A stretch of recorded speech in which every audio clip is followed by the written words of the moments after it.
Hey, what's up everyone? Chris here from Brick Players Union, and this is LEGO City Update number 10.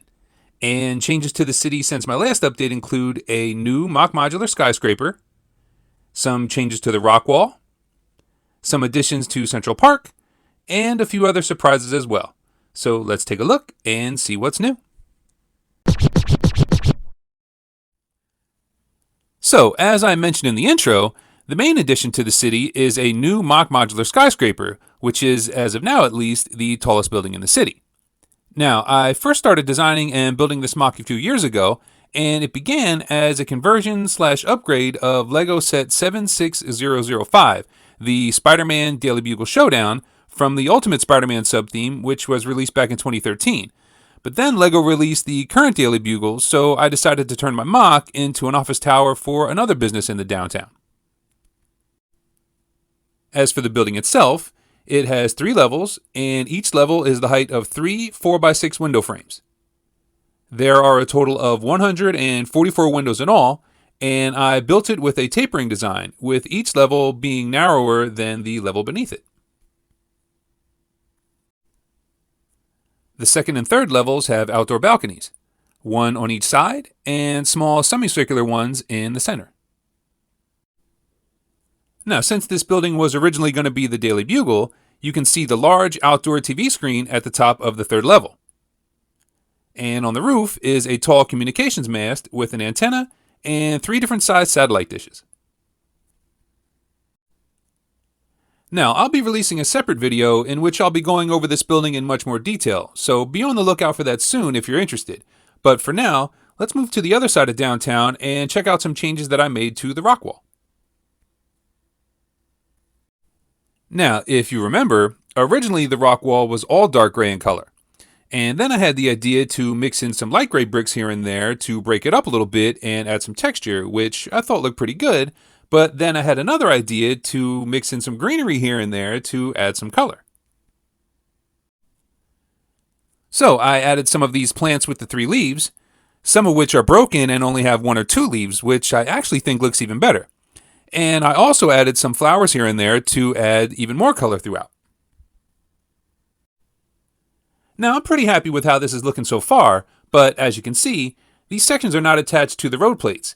They're just kind of resting on top, and that's because the foundations of these sections are lerps, or little ugly rock pieces, and they have really good clutch power, almost too good. So good, in fact, that it makes me a little bit nervous to attach them directly to these thin road plates. So my plan is to put down a layer of standard plates onto the road plates and then attach the sections of rock wall to that layer of standard plates. So I'm going to place a few orders and I'll show you the progress in my next city update. Alright, now let's take a look at what's new in Central Park. For starters, I added a 4-way clock right in the middle of the park. Now, I built the 4 faces of the clock using some studs on side brackets, and I mounted the clock itself on one of these decorative lampposts in black to match the light fixtures that go around the perimeter of the park. In addition to the clock, I also added some benches in the middle of the park. Now, right now, there are only 2, and I definitely want to add a few more, but I'm out of 1x4 tiles in brown, so I definitely need to add a bunch of those to my next parts order as well. Now, I also wanted to bring some life to the park, so I added some minifigures here and there enjoying the day. Now, here we have a lady taking some pics of the statue. Here are some kids buying some balloons from the balloon cart. Here's a cowboy and his doggo enjoying a bone. Here's a hippie relaxing under the tree listening to some tunes. Here's a dude riding a Segway. And here's a guy buying a hot dog from the hot dog cart. Now, in addition to the minifig activity in the park, I also started placing more minifigs throughout the rest of the city. Now, here we have a couple trying to decide what movie they want to see. Here are some people ready to head into the museum.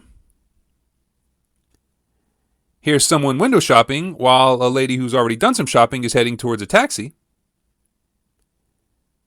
Here we have some firefighters, as well as some police officers. And here we have some kiddos enjoying recess. Also new to the city is the addition of these white lampposts along Main Street. Now, these are the lampposts that are included with each modular building, but I hadn't placed them until now because I wasn't really sure where I wanted to put them.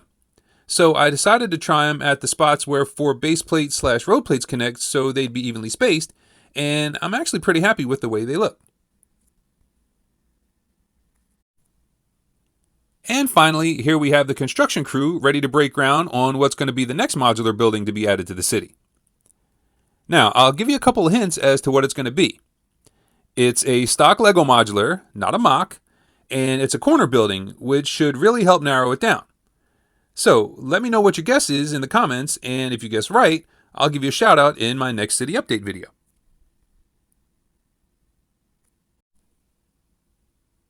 Alright, that's going to do it for this one. I really hope you enjoyed the video, and if you did, you can let me know by giving me a thumbs up. If you have not yet subscribed to the channel, please do. That is, of course, greatly appreciated. And if you have a minute before you go, please leave me a comment down below and let me know what you think. I'd also like to give a shout out to Tiago16, Rui Fonseca, Shimon Williams, and Tyler Totten. And if you'd like me to give you a shout out, let me know down in the comments and I'll be sure to do so in an upcoming video. And on that note, I'd like to thank you all for watching, and I'll see you in the next video.